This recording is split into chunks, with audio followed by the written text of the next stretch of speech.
Et jamais on n'a entendu, jamais on a ouï de l'oreille, jamais l'œil n'a vu, hors toi, ô Dieu, ce que Dieu a préparé pour celui qui s'attend à lui. Ésaïe 64, 4.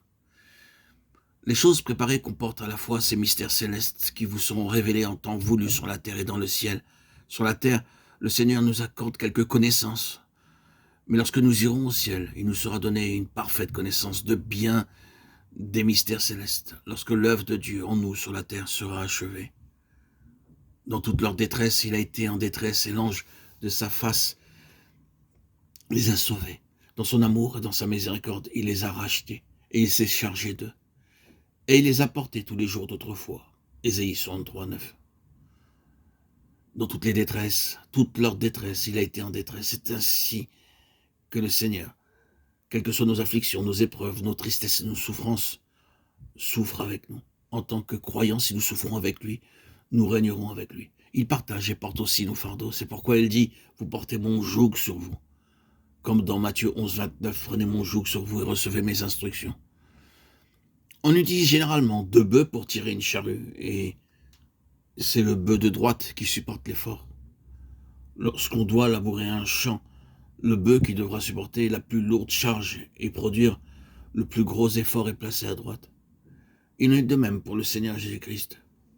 Il porte le poids de notre fardeau, de sorte qu'ensemble nous portons le joug. Lorsque nous souffrons, le Seigneur souffre aussi. Lorsque nous sommes tristes, il porte notre tristesse. Lorsque vous pleurez, il pleure. Lorsque vous êtes affamé, il est aussi affamé. Quel ministère!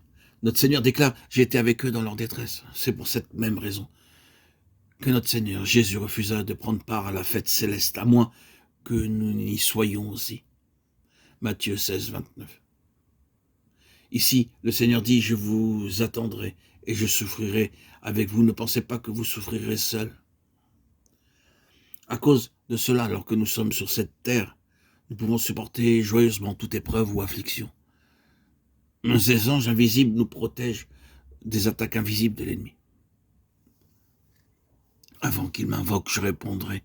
Avant qu'ils aient cessé de parler, j'exaucerai. Le loup et l'agneau paîtront ensemble, le lion comme le bœuf mangera de la paille et le serpent aura la poussière comme nourriture. Il ne se fera ni tort ni dommage sur toute ma montagne sainte, dit l'Éternel. Ésaïe 65, 24 et 25. Ceci parle du règne millénaire de Christ lorsque les ronces, les épines et le poison ne seront plus. Il n'y aura plus de maladie, ni de douleur. Il n'y aura plus aucun signe de malédiction. Nous sommes préparés maintenant en vue de ce royaume.